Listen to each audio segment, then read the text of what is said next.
detalye. Ipinababadid po ng Land Transportation Office na isa sa ilalim sa preventive suspension ang Regional Director ng LTO Region 4B habang sinasagawa ang investigasyon hinggil sa mga aligasyon ng korupsyon sa loob ng kanyang mga nasasakupan.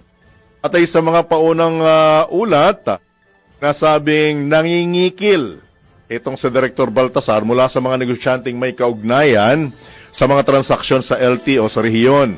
Malabas din sa impormasyon na hawak ng mismong tagapamuno o hepe ng LTO na si Assistant Secretary Marcos Lacanilaw na ang kanyang malapit na kasamahan nitong Regional Director ang nagsisilbing tagapamagitan o quote-unquote bagman sa mga naturang gawa, in particular ang isang hepe niya sa Occidental Mindoro.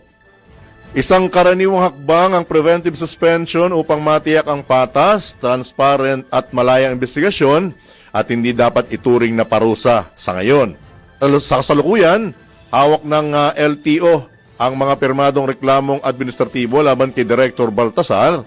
Naninindigan po ang ahensya sa pagpapatupad ng transparency, accountability at mataas na pamantayan ng serbisyo publiko habang iginagalang karapatan ng lahat ng sangkot sa tinatawag na due process. Dagdag pa ni ASEC Lacanilaw, may ilang miyembro ng transport group ang may hiwalay na signed complaint laban kay Regional Director Baltasar kaugnay sa buwanang obligasyon sa halagang 7,000 pesos kada miyembro.